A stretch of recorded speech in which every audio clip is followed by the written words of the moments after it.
할렐루야. 8월 다섯째 주일입니다. 함께 예배드리는 성도 여러분, 주님의 이름으로 환영하고 축복합니다. 코로나 때문에 예외의 모든 행사 모임이 금지되어 있는 상황입니다. 조심하시고, 그리고 예배 드리는 가운데 마스크 착용하시고, 그리고 거리 간격 유지해 주시기를 바랍니다. 우리 함께 묵도 드리겠습니다. 온 땅이여 여호와께 즐거이 부를지어다. 기쁨으로 여호와를 섬기며 노래하면서 그 앞에 나갈지어다. 여호와가 우리 하나님이신 줄 너희는 알지어다. 그는 우리를 지으신 자시오 우리는 그의 것이니 그의 백성이요 그의 기르시는 양이로다. 감사함으로 그 문에 들어가며 찬송함으로 그 궁정에 들어가서 그에게 감사하며 그 이름을 송축할지어다. 대저 여호와는 선하시니 그 인자하심이 영원하고 그 성실하심이 대대에 미치리로다. 오늘 예배를 위해서 오한생 장로님 기도 인도해 주시겠습니다.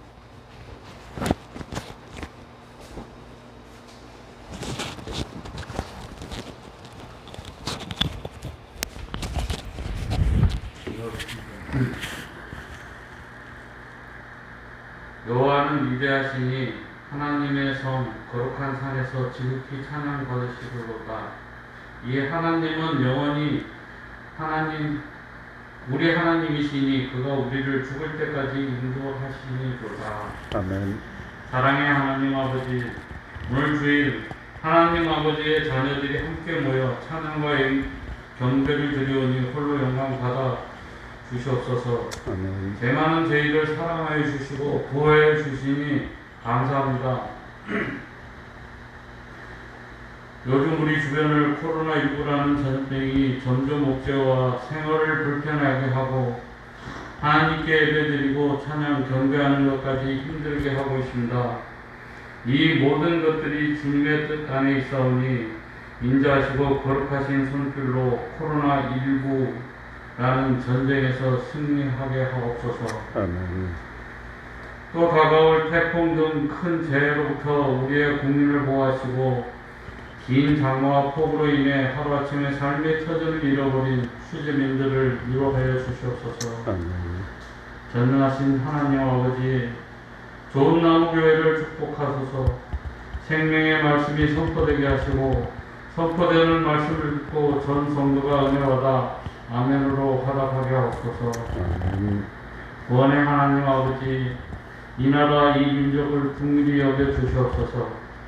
정치적으로는 혼란스럽고 갈등이 팽배하고 경제적으로는 가계소득이 줄어 삶이 점점 어려워 힘들어하는 하나님의 백성들이 어려움에서 벗어나 평안과 안정을 이루게 하옵소서. 아멘. 어려운 시기에 교회가 깨어나 모두의 본이 되고 하나님 말씀으로 더 거듭나게 하시고 한 영혼 한 영혼이 사랑을 베풀어 하나님의 자녀가 행복하고 즐거운 삶을 살게 하옵소서. 아멘. 오늘도 다니엘서 하나님 말씀을 전하시는 목사님께 건강 주셔서 말씀을 전가하실 때 함께한 성도가 은혜 받는 예배의 시간이 되게 하옵소서. 아멘. 목사님의 가정에도 하나님의 사랑과 은혜가 넘쳐나게 하옵소서. 아멘. 좋은나무 가족들이 무더위와 코로나19를 잘 이겨내 하루빨리 함께 예배하고 교제하게 하옵소서. 아멘. 하나님의 사랑을 베푸소서. 이 모든 말씀 우리를 사랑하는 예수 그리스도의 이름으로 기도드립니다. 아멘. 하늘에 계신 우리 아버지여, 이름이 거룩히 여김을 받으시옵시며 나라의 임하옵소서. 뜻이 하늘에서 이룬 같이 땅에서 이루어지이다. 오늘날 우리에게 일용할 양식을 주옵시고 우리가 우리에게 죄진 자를 사하여 주는 것 같이 우리를 사하여 주옵시고 우리를 시험에 들지 않게 하옵시고 다만 악에서 구하옵소서.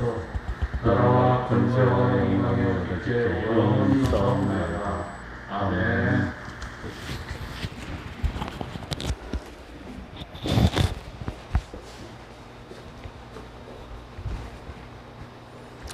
오늘 함께 나눌 말씀입니다.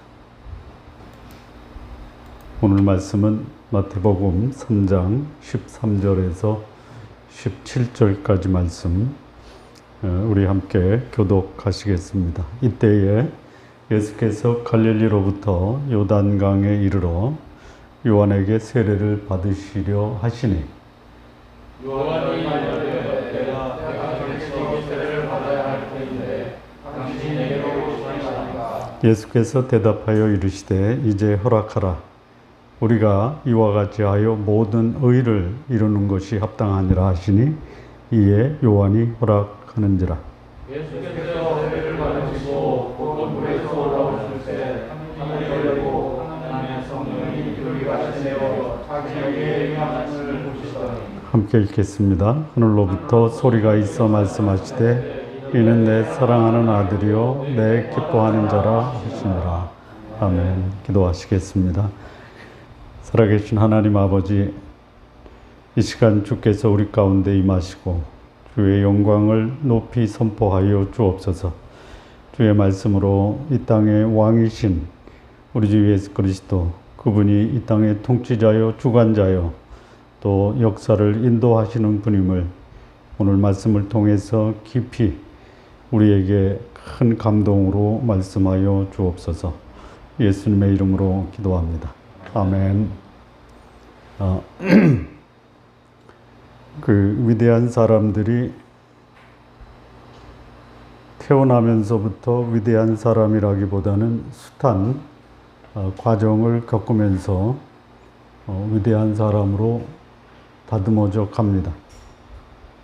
그런데 우리 주 예수 그리스도, 그분은 창세 전부터 예언된 분이고, 그리고 그 예언의 성취로 하나님이 인간으로 오신 분입니다.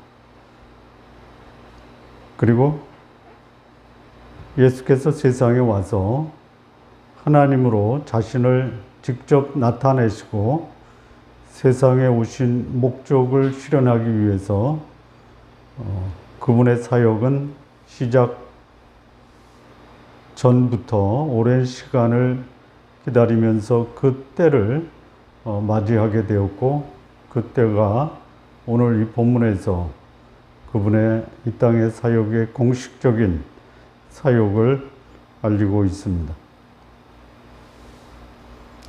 자, 오늘 이 본문은 예수 그리스도의 사역, 소위 공생애를 알리는 행사입니다. 행사.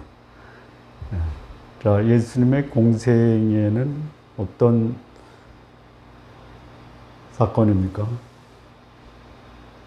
예수님이 이제 공식적으로 그분의 소위 세상을 구원하는 메시아의 사역을 시작한다, 이렇게 이해할 수 있죠. 그게 전부입니까? 그게 전부라고 하기에는 뭔가 좀 부족한 면이 있습니다. 그분은 이 땅에 어떤 분으로 오셨죠? 이 마태복음 전체는 예수님은 누구시다? 왕이시다. 왕이시다. 마태복음은 예수님을 이 땅에 오신 통치자, 왕으로 우리에게 알려주는 복음이 바로 마태복음입니다. 자, 마가복음은 예수님은 이 땅에 무엇으로, 어떤 분으로 오신 분인 것을 우리에게 소개하고 있죠. 이 땅에 그분은 섬기러 오신 종이다. 자, 누가복음은 예수님을 어떤 분으로 소개하고 있죠. 그분은 우리와 같은 인간이다라는 거예요. 인간. 자, 요한복음은 예수님을 무엇으로 소개하고 있죠? 예수님은 이 땅에 오신 하나님의 아들이다, 이렇게 소개하고 있습니다. 그리고 그 복음서를 쓴 그 저자, 또 하나님의 의도는 그 복음서가 필요한 사람들을 구분하고, 마태복음은 누구를 위한 복음서죠? 의도가 기록됐을 때 유대인입니다. 유대인들의 왕으로 오시니가 어디 계시뇨? 우리가 동방에서 그의 별을 보고 그에게 경배하러 왔다라고 동방에서 온 그 박사들이 헤롯에게 예수님은 이 땅에 오신 왕이다라고 고백을 합니다. 자, 왕이 되는 데 있어서 중요한 과정이 뭐예요? 예? 즉위식이에요, 즉위식. 예. 한 나라의 대통령이 선출이 됐을 때 선출되는 순간 대통령이 되죠. 그런데 공식적인 행사는 무엇을 시작으로 해서 그의 공식적인 대통령직을 수행합니까? 즉위식이죠. 자, 예수님이 이 땅에 왕으로 오셨어요. 그러면 무슨 행사가 필요해요? 세상의 왕으로 등극하는 그 즉위식이 있어야 된다는 거예요. 언제 있었습니까? 오늘 요단강에서 예수님이 이 땅에 왕으로 오신 즉위식이 거행되고 있어요. 뭐 조그만 나라의 왕이나 대통령이 선출되고 그 왕이 즉위식이나 대통령 취임식에도 그냥 온 세계의 매스컴들이 그 사실을 알리죠. 자, 그런데 이 땅의 임금 왕으로 오시고 통치자로 오신 그 예수 그리스도 하나님의 아들 왕으로 오신 그분의 즉위식은 어땠습니까? 우리 성도님들, 예수님이 왕으로 등극하는 그 즉위식이 있었다라는 것을 지금까지 한 번이라도 들어보신 적이 계십니까? 네? 별로. 그렇죠. 네. 오늘 이 본문의 말씀이 예수님이 왕위에 오르는 즉위식이다라는 것에 대해서 그러니까 들어봤다면 예수님의 공생애를 알리는 요단강에서 침례식이다, 이 정도 아는 거죠. 그 정도가 아니다라는 거예요. 엄청난 그 예수님이 왕으로 등극하는 이 즉위식이 하늘과 땅을 진동시키는 우주적인 즉위식이었다라는 거예요. 그러니까 이 공식적인 왕위에 오르는 이 즉위식이 인간적인 관점에서 보면 어때요? 인간적인 관점. 그러니까 못 보는 거예요. 이 영적인 안목으로 이 행사가 얼마나 위대하고 얼마나 영광스러운지를 못 봐요. 그래서 그냥 단순히 그 30대의 젊은 예수가 요단강에서 자기보다 6개월 먼저 온 요한으로부터 세례를 받았다. 그리고 공생애를 시작했다. 이 정도로만 이해하는, 그게 아니라는 거예요. 여러분, 우리가 예수님을 받아들였을 때 우리의 소위 존재 가치가 어느 정도 되는지 우리가 잘 모르요. 나 예수님 믿었어요. 이걸로 끝나는, 그게 아니다라는 거예요. 예수님을 왕으로 모신 사람은 뭐예요? 하나님의 아들이 되고 왕의 아들이 되고 이 땅에 통치자의 자녀로서 살아간다라는 엄청난 이 자기 정체성을 분명히 인식하고 살아야 될 필요성이 있다라는 거예요. 자, 인간적인 관점에서 보면 그냥 요단강에서 요한에게 침례를 받았다. 아주 초라해 보일 수도 있어요. 그런데 거기에는요, 누가 참여하고 있어요? 성령이 그 예수 그리스도의 공생애를 알리는 왕위 즉위식에 성령이 함께 하세요. 또 누가 함께 하세요? 성부께서 함께 하세요. 그리고 거기에 즉위식에 참여한 소위 축하객들은 누구예요? 축하객들. 누구요?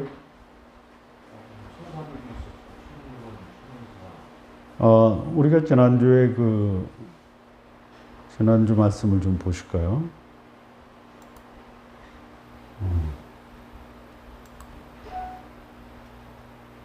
마태복음 3장 1절을 한번 보세요.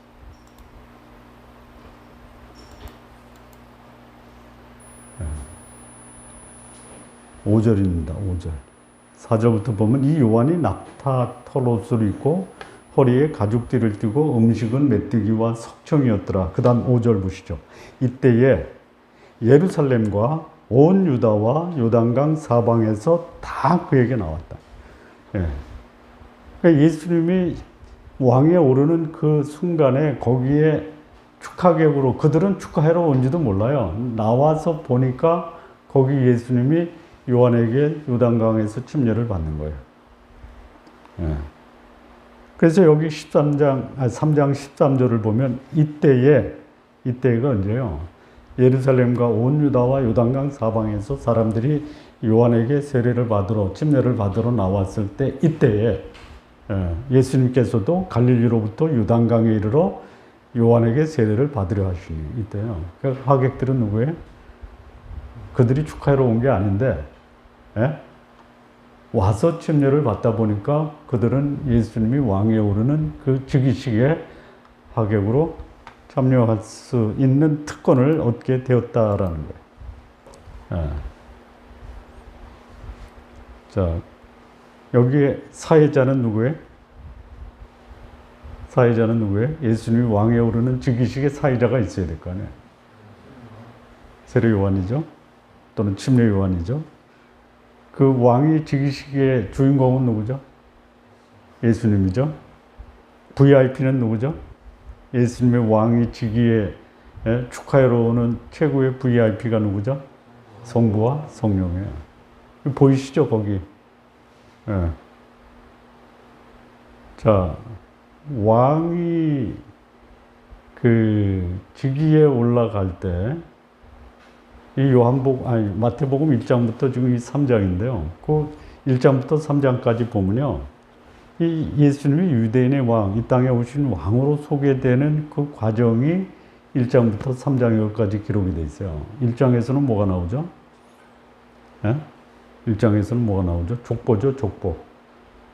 왕으로서의 족보예요. 자, 누구를 위한 이 복음서라 그랬죠? 유태인이죠. 유태인에게는 뭐가 중요해? 유대인이라는 혈통이 중요한 거예요. 그 족보가 나와요. 그리고 이 땅에 오신 왕을 잉태한 마리아와 그 육신의 아버지 요셉에게는 이게 그야말로 충천벽력, 하늘에서 벼락이 떨어지는 감당할 수 없는 그런 사건이에요. 그래서 그것을 알려주기 위해서 하나님이 누구를 보내세요? 천사를 보내세요. 그래서 그 탄생의 비밀을 알리시는 게 1장이에요. 그런데 이 땅에 오신 그 왕 대신 예수를 누가 제일 그 위협을 느끼겠어요? 사단이야. 공작을 하는 거예요. 누구를 통해서 죽이려고 하냐면 헤롯을 통해서 죽이려고 해요. 그런데 그 사단의 세력을 하나님이 보호하십니다. 이게 2장이에요. 그리고 이 예수님께서 왕으로 오신 것을 이제 사전 고지하잖아요. 누가 해요? 요한이 하는 거예요. 그리고 오늘 이 본문에서는 공식적으로 예수님이 이 땅에 오신 왕으로서의 그것을 공인하는 선포식이 시작이 됩니다. 자, 그러면 왕위에 오르는 이 즉위식에는 뭐가 있어야 돼요? 뭐가 있어야 돼요? 이벤트. 그것도 하늘과 땅을 진동시키는 이벤트가 있어야 돼요. 이 일이 벌어지는 거야. 예수님이 요단강에서 요한에게 침례를 받음으로 그의 공적인 사역이 시작됐다. 거기서 끝나지 않는다라는. 요단강에서 벌어진 사건은요, 그야말로 충격적이고 세상을 뒤집어 엎는 충격적인 사건이 지금 벌어지고 있어요. 그래서 예수님이 소위 명실공히 이 땅에 오신, 이 땅을 통치하시는 위대하신 왕이다라는 것을 공식적으로 알립니다. 자, 첫 번째 사건은 뭐냐면요. 13장에서 13절에서 16절에 보면요. 예수님이 이 땅에 오신 것을 상징하는, 이 땅에 오신 목적이 뭐죠? 예수님이 이 땅에 오신 가장 중요한 사건은 뭐냐면 십자가에 죽으신 거예요. 근데 이것을 언제 그 소위 복선을 깔면서 알려주시느냐? 요단강에서 침례를 받으심으로 그걸 보여주는 거예요.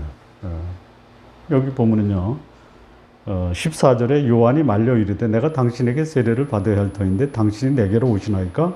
15절이요. 예수께서 대답하여 이르시되 이제 허락하라. 우리가 이와 같이 하여 모든 의를 이루는 것이 합당하니라 하시니 이에 요한이 허락하는지라. 예수께서 세례를 받으시고 물에서 올라오세요. 그러니까 여기 예수님이 요한에게 나 침례를 줘라.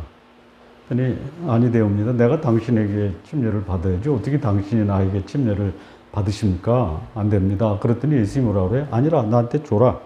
그렇게 해야지 모든 의를 이루는 것이다 라고 하는 거예요. 그러니까 예수님이 받으시는 침례는 뭐냐면 하나님의 의를 이루는 사건이다라는 거예요. 그러니까 우리가 받는 침례는 뭐예요? 우리가 받는 침례? 여기 요한이 준 침례는 뭐냐면 회개의 침례예요. 죄를 자백하라라는 거예요. 하나님의 백성이 될 수 있는 준비 작업이에요. 요한이 준 세례는. 근데 우리가 받는 세례는 뭐예요? 죄에 대해서 죽고 의에 대해서 사는 거예요. 자, 예수님이 받으시는 이 침례 세례는 뭐냐면요. 침례 받을 필요가 없으신 분이에요. 예수님은 없어요. 의인이세요. 하나님이세요. 근데 받으셨어요. 왜? 의를 이루기 위해서. 그 의를 이룬다라는 것이 뭐냐? 예수님이 이 땅에 오신 그 목적이 의라는 거야. 죄를 해결하는 거야.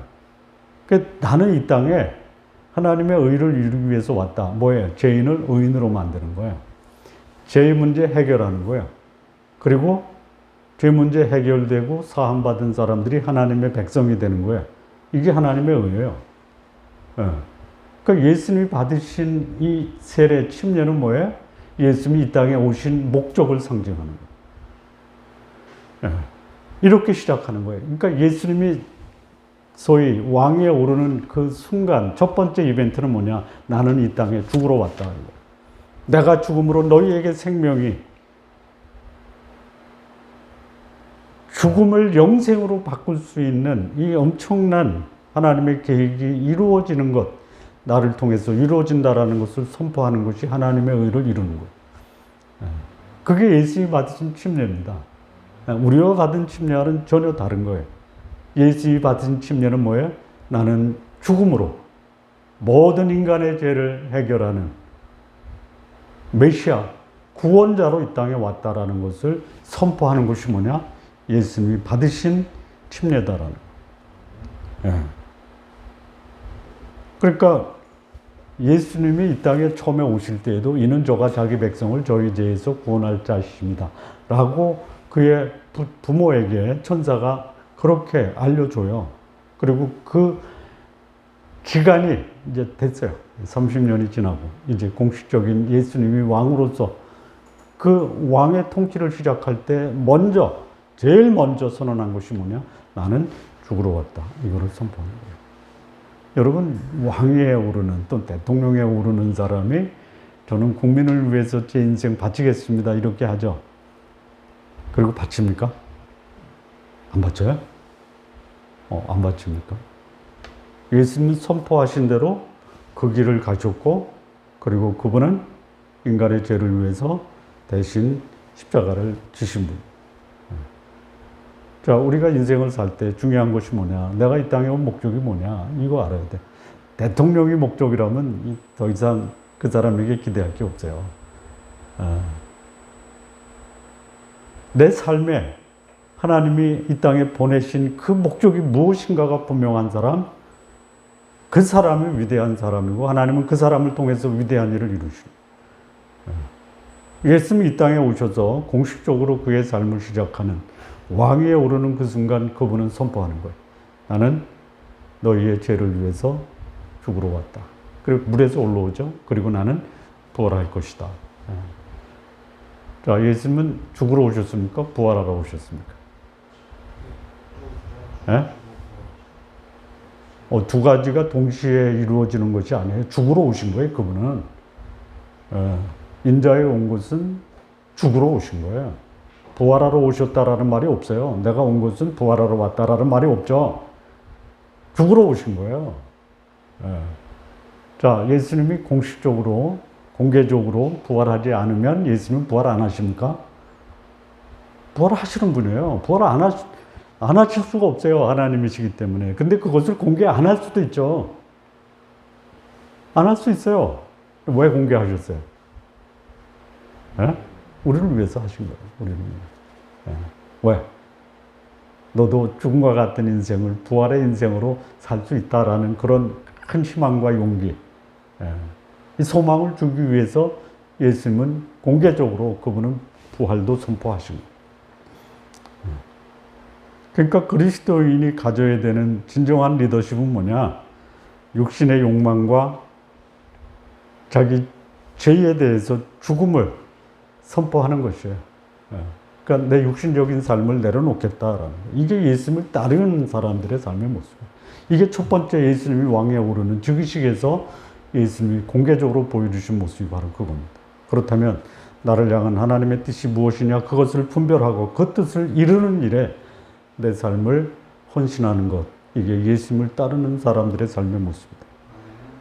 자, 두 번째 이벤트가 벌어져요. 두 번째. 자, 16절 한번 보시죠. 예수께서 세례를 받으시고 물에서 올라올 새 하늘이 열리고 하나님의 성령이 비둘기같이 내려 자기에게 임하심을 보시더니, 이 첫 번째, 하늘이 열렸다. 이게 하늘이 열렸다. 여러분, 하늘이 열렸다라는 것을 우리나라에서도 국경일로 그 공휴일로 지정해죠. 뭐예요? 개천절이에요. 개천절. 개천절이 뭐예요? 개천, 하늘이 열리는 거예요. 근데 우리 그 개천절의 유래는 어디서 왔냐면 삼국 유사에서 왔어요. 그 하늘의 한웅이 백두산 천지에 나라를 개설했다. 이게 개천절이에요. 그러니까 여기서 하늘이 열렸다는 게 뭐예요? 예수님이 그 침례를 받으시고 물에서 올라올 때 하늘이 열렸어요. 이게 뭐예요? 이제는 새로운 시대가 열렸다. 이게 엄청난 사건이, 예수님이 왕위에 올라갈 때 하나님이 하늘을 여는 위대한 이벤트를 행사하셨다라는 거예요. 새로운 역사의 전환점이 시작이 되었다라는, 이 하늘이 열렸다라는 게 이게 언제 열려요? 여러분 인생에 하늘이 열려본 적이 있습니까? 없어요? 있어요. 있어. 여러분, 예수님 믿는 순간 여러분의 하늘이 새롭게 바뀌었습니까? 바뀌어야 돼. 그 감동이 있어야 돼요. 근데 대부분의 사람들, 모르는 분은 어쩔 수 없어요. 모를 수도 있어요. 경험해보지 않으면 모르니까. 어제 봤던 하늘이 오늘 본 하늘과 다를 수 있죠. 그러니까 오늘 본 하늘이 어제 본 하늘과 다를 수 있죠. 있었어요? 언제 그랬어요? 첫날 밤 보내고 나서 그랬어요. 어제 본 하늘이 아니잖아요. 오늘 본 하늘은. 내 인생의 새로운 시작 아니에요. 잘 이해가 안 되시나?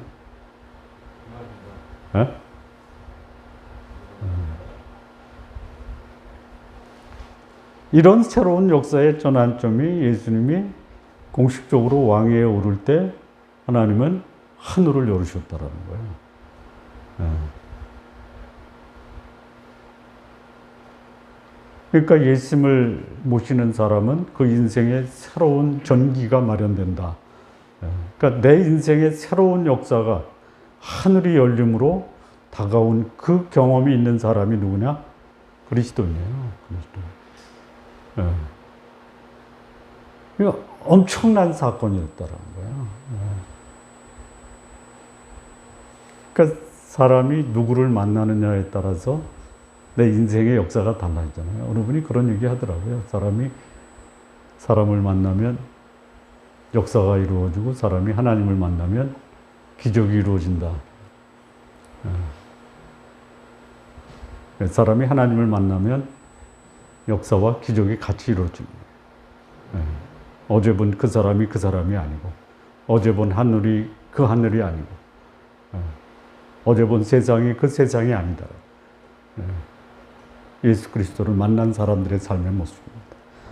자, 세 번째 이벤트가 나오는데요. 여기 16절 하반부에 보면요. 이제 세례를 받으시고 물에서 올라오니까 하늘이 열리죠. 이거 했고요. 하나님의 성령이 비둘기같이 내려 자기 위에 임하심을 보셨다. 예수님의 침례를 받으시는 건 첫 번째는 뭐냐면 나는 죽으러 왔다라는 것을 선포하셨어요. 그리고 새로운 역사가 시작된다라는 것을 보여주셨어요. 세 번째는 뭐냐면요. 성령이 비둘기같이 임했다라는 거예요. 예수님의 공생애의 시작, 왕으로서의 시작은 뭐냐? 성령이 비둘기같이 임함으로 시작이 됐어요. 자, 성령이 비둘기같이 임했다. 왜 비둘기라고 했을까요? 까마귀라고 하지 않고. 예? 아니, 성령이 사자같이 임했다 하지 않고 왜 비둘기? 다른 말씀에서 성령이 불같이 임했잖아요. 근데 성령이 불같이 임하지 않고 비둘기같이 임했다. 비둘기라는 것이 의미하는 바가 있다라는 거죠. 예, 사자도 아니고 까마귀도 아니고 불도 아니고 비둘기같이 임했다. 예수님이 이 땅에 통치하러 오신 분은 그분이 이제 예수 그리스도의 통치는 성령 하나님이 그분의 생애 통치의 시작은 비둘기처럼 시작된다라는 거죠. 비둘기가 뭐예요? 불화가 평화로, 대립과 반목이 안정과 평안으로 바뀐다라는 거예요. 자, 예수 믿는 사람이 어딘가 갔을 때 거기에 불화가 사라지고 반목과 대립이 사라지고 갈등과 시기, 질투가 사라지고 그 속에 평화가 이루어지고 안정이 이루어지고 평안이 이루어지고 이게 예수님이 이 땅에 오시면서 왕위에 오를 때 성령께서 보증하시는 거예요. 성령이 하시는 일이 뭐예요? 사람들 속에 역사해서 예수님이 하나님이다라는 것을 보증하시고 또 그 예수 그리스도를 믿는 사람들에게 하나님의 자녀라는 것을 인쳐주는 보증하시는 일을 성령께서 하시는 거예요. 그러니까 성령이 비둘기같이 임했다. 이 예수 그리스도 그분은 평화의 사도로 오셨다. 이분의 메시지가 전파되는 곳마다 그곳에 불화와 반목이 사라지고 평화와 안정이 찾아온다라는 것을 보여주신 거예요. 하나님과 단절된, 인간과 하나님과의 관계가 단절된 것을 회복시킨다라는 평화의 다리로서 예수님이 오셨다라는 것을 보여주고 있는 거예요. 여러분, 한 나라의 통치자가 가져야 되는 최고의 덕목이 뭐예요? 그가 옴으로 회복이 되고 화해가 되고 평화가 찾아오고 그것을 제대로 감당할 수 없는 지도자는 결국은 그를 세운 백성들이 그는 아니다라고 외면할 수 있다라는 거예요. 성령을 모시고 사는 자, 그들은 화해의 사신입니다. 화목의 사신입니다. 이거를 예수님이 공생애의 왕이로서 등극하는 그때에 성령이 그는 비둘기 같은 평화의 사자로서 그의 삶을 시작한다라고 공언해 주신 사건. 자, 네 번째입니다. 네 번째. 네 번째 이벤트인데요. 17절 보시죠. 17절. 예수님의 왕위의 등극은 하나님 아버지 성부께서 이는 내 사랑하는 아들이다라고 선포한 사건이에요. 17절에 하늘로부터 소리가 있어 말씀하시되 이는 내 사랑하는 아들이여 내 기뻐하는 자라 하시니라. 그 행사를 보면 거기 그 주인공을 축하하고 격려하기 위해서 축사도 하고 격려사도 하고 다 하죠. 이 왕위 즉위식에서 최고의 격려사를 하신 분이 누구예요? 성부죠. 성령은 무슨 일을 하신 거예요? 이분이 여기 오신 것은 이 땅에 평화의 사자로 오셨다라고 이제 경과 보고를 하는 거예요. 이분이 이제 이 땅에 오셔서 이분은 평화의 역할을 하실 분이십니다라고 그분의 역할을 공포하신 거죠. 성부는 뭐 하신 거예요? 격려사 하신 거예요. 무슨 격려사를 하신 거예요? 이는 내 사랑하는 아들이요, 내 기뻐하는 자다. 이거보다 더 위대한 격려의 말씀이 없어요. 어? 어.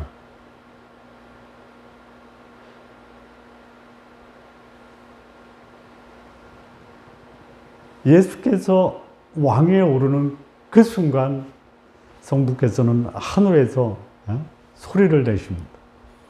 내 사랑하는 아들이다. 여기서 아들이라는 것이 아버지 아들 관계도 되지만요. 맞아요. 인간이 이해할 수 있는 그야말로 아버지가 아들을 위해서 자기 인생을 걸고 사랑하고 또 그를 교육하고 그를 부양하는 책임이 있어요. 그런 관계도 있지만요. 여기서는 그 이상의 관계라는 거예요. 그 인간 관계에서 부자 관계는 다소 이런 게 있어요. 뭐 아버지가 아들에게 다 주지만요. 이런 게 있잖아요. 내가 자식을 위해서 희생을 많고 뭔가 기대와 보상을 기대하잖아요. 그리고 당연히 자식은 부모에게 그렇게 해야 된다라는 어떤 종속관계적 개념이 있어요. 부자가. 그런 게 아닙니다. 그런 관계가 아니에요. 하나님 아버지와 그 성자 하나님 예수 그리스도의 관계는 종속관계가 아니에요. 하나님 아버지조차 성자 예수 그리스도에게 뭐라고 표현하냐면 아들의 가나에는 하나님이요 주의 보좌는 영원하며 주의 홀은 공평한 홀입니다라고. 그러니까 아버지 하나님이 아들 하나님을 아버지와 동등 관계로 인정하신 거예요. 그런데 그 친밀도에 있어서는 아버지 하나님이 아들 하나님을 사랑하는 그 사랑이 인간이 이해할 수 있는 언어로 내가 낳은 아들을 위해서 아버지가 자기 전체를 다 줄 정도로 희생적이고 사랑한다라는 것을 표현하는 것이 아들이다. 그리고 기뻐하다라고 했잖아요. 하나님 아버지가 예수 그리스도의 왕위에 오르는 날 내 기뻐하는 자다라고 말씀을 하세요. 기뻐하다가 뭐예요? 자, 사랑하는 것은 이해가 되는데 그 아들을 보고 내 기뻐하는 자다. 여러분 아들 보고 기뻐할 수 있는 경우가 어느 정도 되세요? 제가 자식들을 키워보니까요 못 믿겠어요. 뭐 기뻐하는 게 아니라 이런 고통을 주는 자식들이 어디 있어? 근데 하나님 아버지는요 아들을 보고요 내 기뻐하는 자다. 기뻐하다가 뭐예요? 기뻐하다라는 것은 뭐냐면요 내가 이 아들에게 일을 기대했는데 이 아들이 열을 이루는 거예요. 이걸 뭐라 그래요? 감동과 감격과 기쁨이라는 거예요. 하나님 아버지가 예수 그리스도 성자 하나님을 보니까요. 삼위일체 하나님이 계획 속에서 이 성자 하나님이 인간을 구원하기 위한 구원의 그 실현을 위해서 이 땅에 오셨어요. 그런데 그 모습을 보니까 하나님 아버지가 이거는 과연 그 하나님이 인간의 몸을 입고 이 땅에 제한된 육체 속에 자신을 가두어서 그 성부 하나님의 뜻을 이루는 이 일을 보니까 이거는 뭐 보통 감격스러운 게 아니야. 완전한 하나님 아버지께 순종하는 아들 하나님을 보고 성부께서는 내 기뻐하는 자다라고. 자, 기뻐하는 자가 되기 위해서는요, 몇 가지 전제가 있어요. 첫째는 뭐냐? 관계예요, 관계. 어떤 관계? 사랑의 관계가 있어야 돼. 두 번째는 그 관계 속에서 나를 향한 그분의 뜻을 기대 이상으로 이루는 것이에요. 그리고 그 아버지의 뜻 앞에 그것을 완수했다라는 그 자체로 그 아들 하나님은 그것으로 자신의 존재를 다 이루고 있습니다. 그러니까 나 이렇게 했습니다 라고 자신을 드러내고 과시하고 인정받으려고 하는 것이 아니에요. 아들이실지라도 받으신 고난으로 순종을 배워서 온전케 되었다. 그 끝이에요. 우리에게 그분은 인간의 죄를 위해서 십자가에 죽으시고 그것을 이루신 다음에 우리에게 너희도 내 발자취를 따라오라라는 그런 모본이 되신 분이에요. 그러니 하나님 아버지가 이 아들의 삶, 영혼을 바라보는 하나님이 이 아들의 모습을 보고 그 마음에 얼마나 큰 감동과 기쁨과 또 감격이 있었겠냐. 그것을 언제 선언하세요? 즉위식에서 선언하죠. 그러니까 하나님 우리를 보고 어떠하셔야 돼요? 내 사랑하는 아들이다. 여기까지는 아시죠? 나 하나님의 자녀야. 그런데 여기까지 나가야 돼요. 나는 하나님이 기뻐하시는 자야. 여기까지 가야 돼요. 하나님 기뻐하시는 하나님의 자녀들의 삶을 사시기 바랍니다.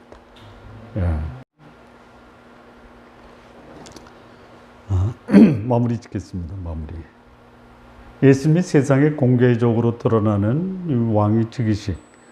그게 뭐냐? 요단강에서 요한으로부터 침례를 받는 겁니다. 예수님은 창조주 하나님 그리고 거룩한 성령이 함께 예수님이 이 땅에 오신 그것을 함께 증거하고 있습니다. 그리고 진정한 왕으로서의 공생애를 지금 시작하고 있어요. 예수님은 하나님이십니다. 그리고 그 하나님 되심을 성부와 성령과 그리고 침례와 이런 사건을 통해서 예수님의 왕되심을 증거하고 있습니다. 이 예수님을 우리도 그분이 사셨던 삶을 본받아 살아야 될 그런 책임이 있고 그런 삶을 사는 자가 하나님의 자녀다라고 말할 수 있다라는 거예요. 예수 그리스도가 사셨던 그 삶을 사는 자가 누구냐? 그리스도인이에요. 우리 성도님들 예수님이 사셨던 그런 삶을 여러분의 인생에서 경험하시기를 바랍니다. 그래서 여러분을 만나는 사람들이 그 인생에 평화가 찾아오고 그리고 자신에게 주어진 삶의 목적을 분명히 알고 그 뜻을 이루어가는 삶, 그래서 사람들에게 기쁨이 되는 이런 삶을 우리 성도님들 사시기를 진심으로 바랍니다. 기도하시겠습니다. 하나님 아버지 감사합니다. 우리 주 예수께서 요단강에서 침례를 받으시고 그리고 이 땅에 오신 그분의 뜻과 목적을 이루시며 성령과 성부께서 그분의 역할과 또 그분을 향한 성부의 그 마음을 오늘 우리에게 알려주심을 감사합니다. 우리도 평화의 사람 그리고 하나님의 뜻을 이루어 하나님을 기쁘게 하는 삶을 살아가는 귀한 성도님들 되게 하옵소서. 예수님의 이름으로 기도합니다. 아멘. 8월 5째 주입니다. 5째 주. 세월이 참 빨리 갑니다. 화요일부터는 9월이에요. 9월. 작년만 해도 봄, 여름, 가을 이 계절의 흐름을 우리가 충분히 인식하면서 지냈는데 올해는 코로나 때문에 이게 봄인지 여름인지 가을인지 그냥 시간은 가는데 실감은 못하고 지내는 것 같아요. 몇 가지 교회 소식을 좀 알려드리면요. 언제까지 이렇게 예배가 온라인 또는 그 방송으로 드려야 될지 기약이 없습니다. 9월 예배는 코로나가 정부의 그 예배 금지 조치가 해제될 때까지는 가정에서 예배를 드립니다. 그리고 이 예배를 위한 이 자료를 10분 활용해서 예배 드리시기를 바랍니다. 코로나가 종식될 때까지 특별히 감염에 유의하시고 안정 그리고 예방에 각별히 신경을 쓰시기를 바랍니다. 다른 광고는 교회 주보를 참조하시고요. 우리 이번 주 말씀 함께 일어나서 암송 같이 하시겠습니다. 이번 주 암송은 마태복음 3장 11절입니다. 하늘로부터 소리가 있어 말씀하시되 이는 내 사랑하는 아들이요 내 기뻐하는 자라 하시니라. 같이 함께 합독하시겠습니다. 시작. 마태복음 3장 17절 말씀. 하늘로부터 소리가 있어 이르되 내 사랑하는 아들이요 내 기뻐하는 자라 하시니라. 아멘. 우리 기도하고 오늘 예배 마치도록 하겠습니다. 이제는 주 예수 그리스도의 은혜와 하나님 아버지의 사랑과 성령의 교통하심이 우리 주 예수께서 이 땅의 평화의 사자로 그리고 하나님의 뜻을 이루는 구원자로 그의 생애를 시작한 것, 우리에게도 동일한 예수께서 이 땅에 오셔서 시작하셨던 그 삶을 우리의 삶에 적용하며 살아갈 수 있기를 원하는 주의 백성들, 그의 가정, 그의 생업, 그의 인생, 자녀들에게 이제로부터 영원토록 함께 하시기를 간절히 축원하옵나이다. 아멘.